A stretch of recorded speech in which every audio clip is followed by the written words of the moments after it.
Good morning students. आज हम मनु के परराष्ट्र नीति और विदेशों के साथ संबंध स्थापित करने की पॉलिसी के बारे में डिस्कस करेंगे।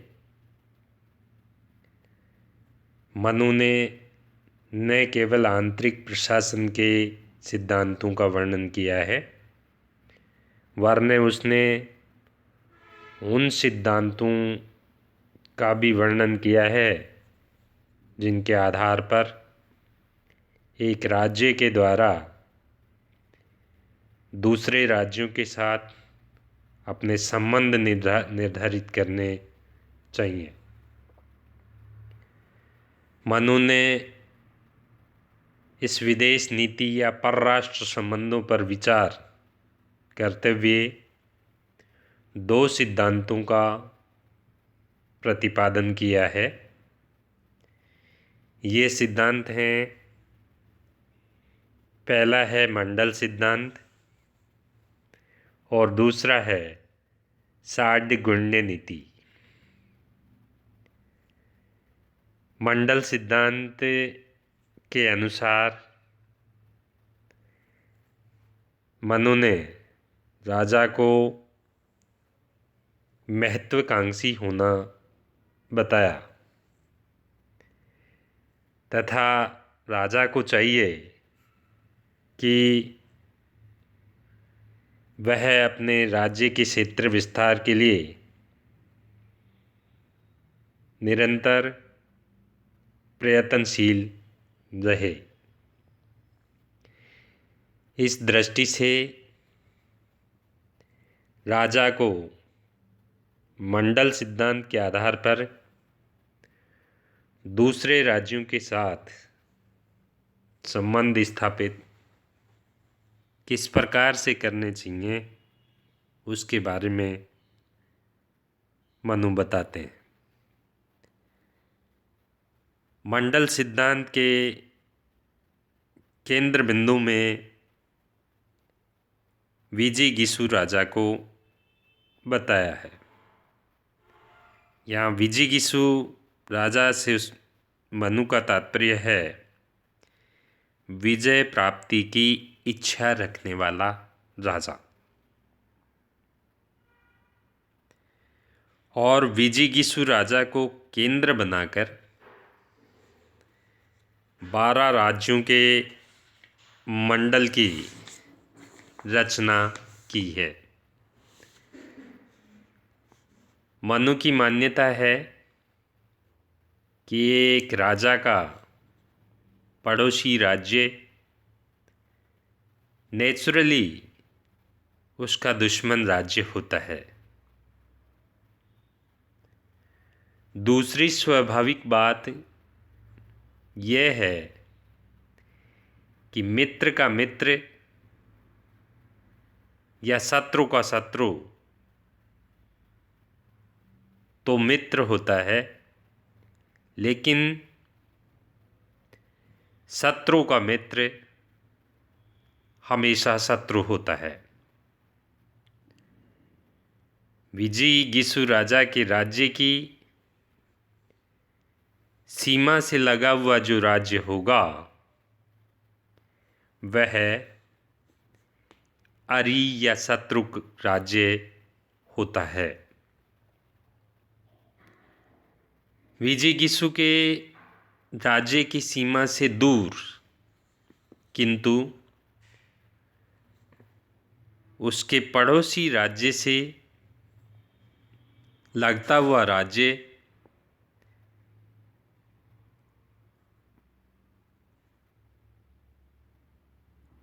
अरिमित्र होता है। कहने का आशय यह है कि अपने निकटतम पड़ोसी राज्य का राजा शत्रु, उसके आगे का मित्र और उसके आगे का अरिमित्र, इसी प्रकार से क्रम चलता है। और ये 5 राज्य तो विजिगीषु के सामने वाले आगे की दिशा में होते हैं। इसी प्रकार कुछ राज्य उसके पीछे की दिशा में होते हैं। विजिगीषु के राज्य की पीछे की सीमा से लगा हुआ राज्य पार्ष्णिग्रह यानी पीछे का शत्रु, और पार्ष्णिग्रह की सीमा से लगा हुआ राज्य आक्रांदा यानी शत्रु का शत्रु, अर्थात हम विजिगीषु राजा का पीठ का मित्र है। इससे आगे दो राज्य और हैं। उनमें पहला है पार्ष्णिग्रह सार यानी पार्ष्णिग्रह का मित्र, और दूसरा है आक्रांदासार यानी आक्रांद का मित्र। इस प्रकार पीठ के पीछे 4 राज्य मंडल में आते हैं। पार्ष्णिग्रह पड़ोसी होने के कारण विजिगीषु का शत्रु होता है, और आक्रांदा पार्ष्णिग्रह का पड़ोसी होने के कारण पार्ष्णिग्रह का शत्रु और विजिगीषु का मित्र होता है। इन 10 राज्यों के अतिरिक्त 2 अन्य राज्य और बताए हैं मनु ने, मध्यम व उदासीन। मध्यम राज्य ऐसा राज्य है जिसका प्रदेश विजिगीषु तथा अरि राज्य दोनों की सीमाओं से लगा हुआ होता है। मध्यम राज्य दोनों की, चाहे वे परस्पर मित्र हों या शत्रु हों, हेल्प करने में समर्थ होता है और आवश्यकता होने पर दोनों का अलग अलग मुकाबला भी कर सकता है।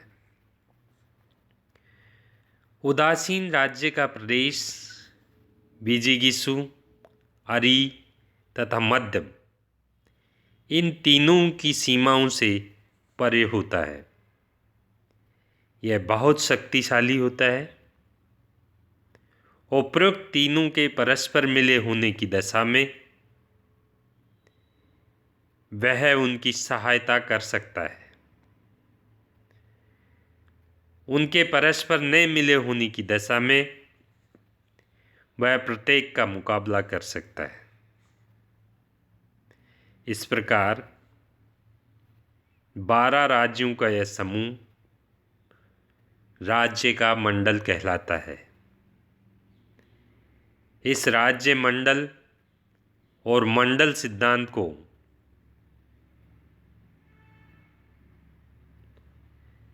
इस राज्य मंडल या मंडल सिद्धांत के आधार पर मनु ने इस बात का निर्देश दिया है कि एक विशेष राज्य के कौन से राज्य मित्र हो सकते हैं, कौन से राज्यों के शत्रु होने की संभावना है। राजा को अपनी पॉलिसी और प्लानिंग के इस तथ्य को दृष्टि में रखते हुए ही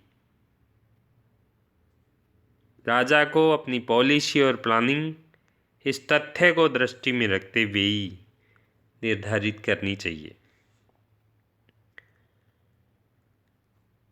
राज्य मंडल में संतुलन, शक्ति संतुलन को आघात पहुंचाने पर राज्य की सुरक्षा खतरे में पड़ सकती है। अतः राजा को ऐसी नीति और योजना अपनानी चाहिए कि शक्ति संतुलन सदैव उसके पक्ष में रहे। मनु ने प्रत्येक राजा का यह ड्यूटी माना है कि मंडल सिद्धांत के आधार पर जो राज्य उसके मित्र हो सकते हैं वह उनके साथ मैत्री संबंधों को बनाए रखे और सुदृढ़ करे। मंडल सिद्धांत के आधार पर जो राज्य उसके शत्रु होते हैं उन राज्यों को कमज़ोर करे और शत्रु राज्यों को इस प्रकार से नियंत्रित करे कि वे शत्रु के रूप में सक्रिय होने का साहस नहीं कर सकें। अब हम मनु के दूसरे प्रमुख सिद्धांत परराष्ट्र नीति के साढ़े गुण नीति का विवेचन करते हैं। साढ़े गुण्य का आशय है 6 लक्षणों वाली नीति। इस नीति के अंतर्गत यह बताया गया है कि राज्य द्वारा अलग अलग परिस्थितियों में दूसरे राज्यों के प्रति किस प्रकार की पॉलिसी अपनाई जानी चाहिए। षाडगुण्य नीति फॉरेन पॉलिसी के क्षेत्र में विवेक सम्मत विकल्पों का विवेचन करती है। मनु ने राजा को एडवाइस दी है कि वह परिस्थितियों पर विवेकपूर्ण विचार करते हुए अन्य राज्यों के साथ संबंधों में इन 6 नीतियों में से अलग अलग विकल्पों का चयन करें। षाडगुण्य नीति के 6 लक्षण या स्थितियां इस प्रकार हैं। पहली है संधि। यदि राजा को यह संभावना लगे कि इस राज्य के साथ मैत्री संबंध स्थापित करने पर तात्कालिक रूप से या इन फ्यूचर में बेनिफिट होंगे, तो उसे संबंधित राज्य के साथ फ्रेंडशिप कर लेनी चाहिए। इस मैत्री संबंध को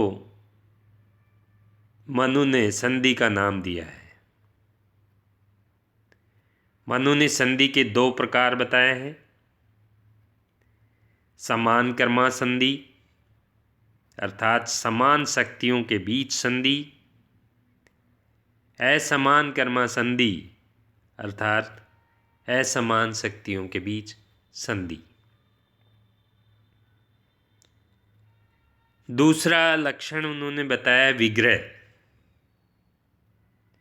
विग्रह का मीनिंग है युद्ध। दूसरे राज्य पर विजय प्राप्त करने तथा उसे पीड़ित करने की इच्छा से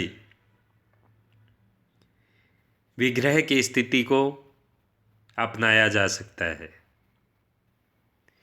मनु ने राजा को एडवाइस दी है कि विग्रह की सिचुएशन को तभी अपनाया जाना चाहिए जब राज्य की सभी स्थितियां अनुकूल हों। मनुस्मृति में विग्रह के 2 भेद बताए गए हैं। शत्रु पक्ष की कमजोरियों का ज्ञान प्राप्त करके शत्रु पर विजय प्राप्त करने के लिए विग्रह को अपनाया जा सकता है। यह विग्रह का प्रथम रूप है। विग्रह का दूसरा रूप वह है जिसमें मित्र पर किए गए आक्रमण के प्रतिकार में विग्रह को अपनाया जा सकता है। तीसरा लक्षण यान को बताया है। यान का अर्थ है वास्तविक आक्रमण। विग्रह और यान में मात्र स्तर का ही भेद है। यान विग्रह से कुछ आगे है। विजय की इच्छा से अथवा दूसरे पक्ष को पीड़ित करने के लिए यान की स्थिति को अपनाया जा सकता है। यान की स्थिति को तभी अपनाया जाना चाहिए जबकि राजा अपनी स्थिति को सुदृढ़ देखे तथा उसे ये विश्वास हो जाए कि शत्रु पक्ष निर्बल स्थिति में है। मनु ने यान के भी दो भेद बताए हैं। जब शत्रु को आपत्तिग्रस्त देखकर समर्थ राज्य अपने ही बलबूते पर आक्रमण करता है तो यह यान का प्रथम रूप है। लेकिन जब आक्रमणकर्ता राज्य स्वयं समर्थ न हो तो वह मित्र की सहायता लेकर आक्रमण करे तो यह यान का दूसरा रूप होता है। आसन। शार्दूल गुण नीति का आसन चौथा लक्षण है। अमैत्रीपूर्ण संबंध होने पर भी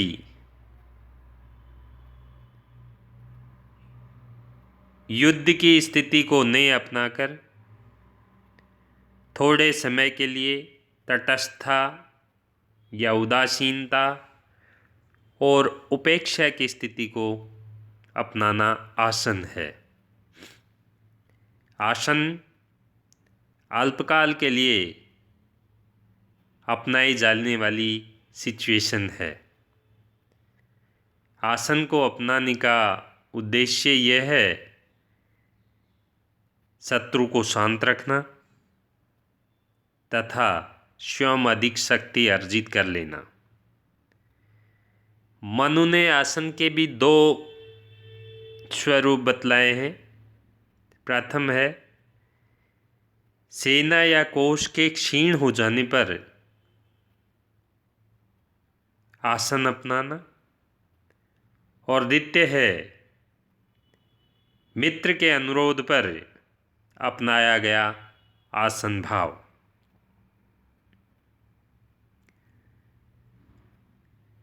मनु के षड्गुण्य नीति का पांचवा लक्षण द्वैधी भाव है। द्वैधी भाव की व्याख्या मनु ने कौटिल्य से भिन्न रूप में की है।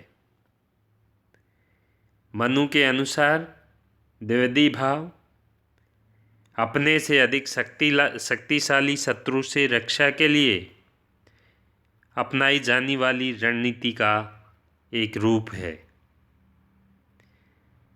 मनु का राजा को एडवाइस है कि वह शत्रु को स्वयं से अधिक शक्तिशाली समझे तो वह अपनी सेना को दो भागों में बांट दे। सेनापति के अधीन सेना का कुछ भाग शत्रु पक्ष की सेना को रोके रखने का कार्य करे तथा शेष सेना के साथ राजा दुर्ग या अन्य किसी सुरक्षित स्थान में रहते हुए मित्रों आदि की सहायता से शक्ति का संचय करे। अंतिम लक्षण है संश्रय। संश्रय का अर्थ है बलवान का आश्रय लिए जाने से। यदि राजा द्विधा भाव की रणनीति अपनाकर भी अपनी रक्षा कर पाने में असमर्थ हो तो उसे बलवान राजा का आश्रय ले लेना चाहिए। पर यह ध्यान रखा जाना चाहिए कि जिस राजा का आश्रय लिया जा रहा है वह शत्रु से अधिक शक्तिशाली हो। यदि आश्रय के लिए इतना बलवान राजा नहीं मिले तो सबल शत्रु का ही आश्रय ले लेना उचित है। मनु की ये षाड्गुण्य नीति यथार्थ तथा वास्तविक है। मनु की ये षाड्गुण्य नीति इतनी तार्किक है कि सभी राज्य कम अधिक रूप में इस पर आचरण करते रहते हैं।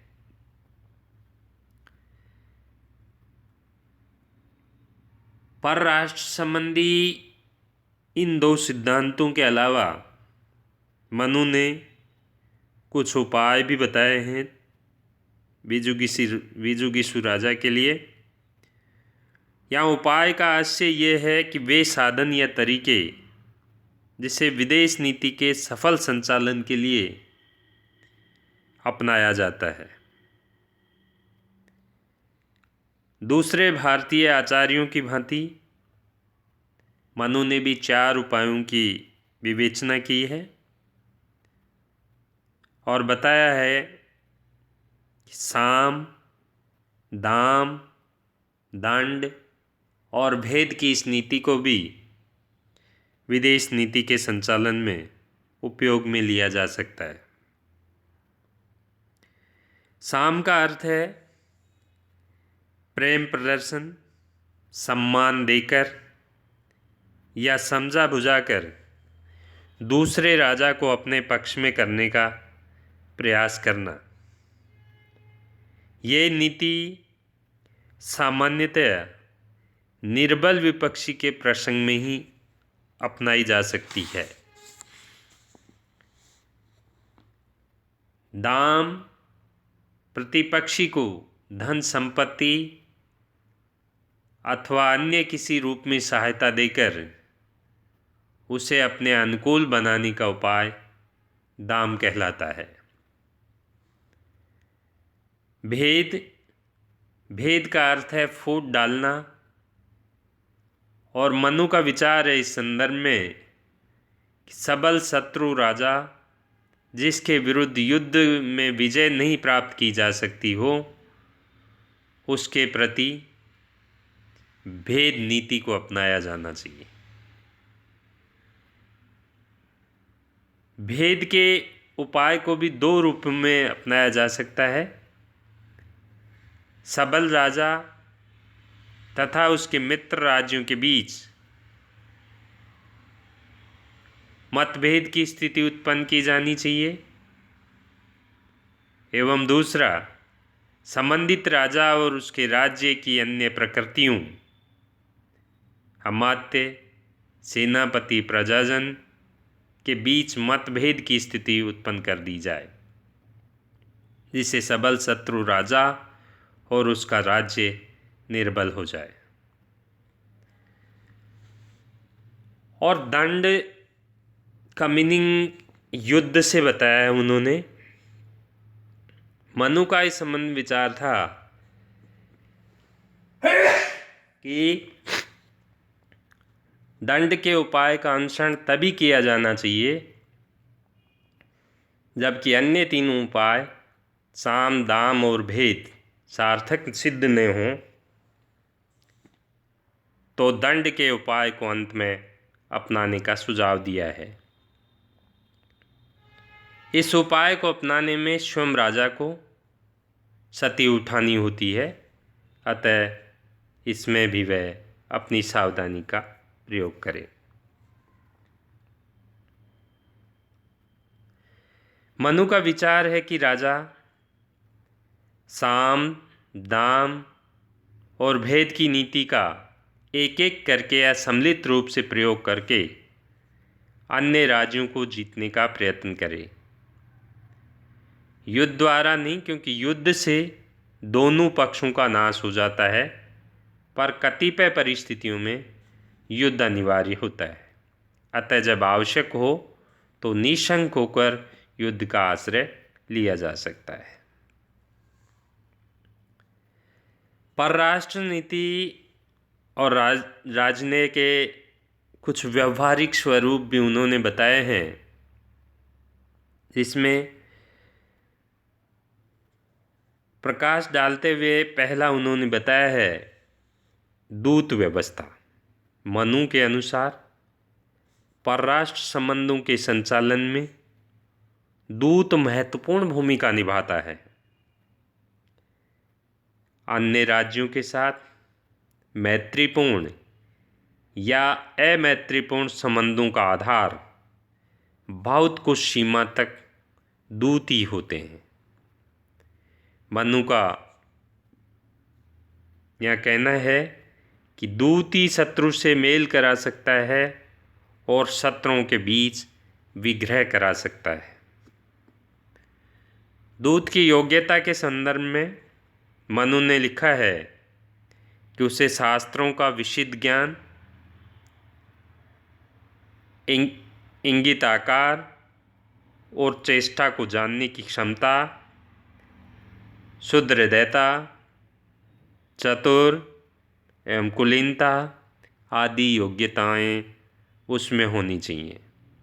उसमें प्रबल ईमानदारी तथा राज्य एवं राजा के प्रति गहरी निष्ठा होनी चाहिए, जिससे वह शत्रु राजा पर किए गए किसी भी प्रलोभन का, शत्रु राजा द्वारा दिए गए किसी भी प्रलोभन का शिकार नहीं हो सके।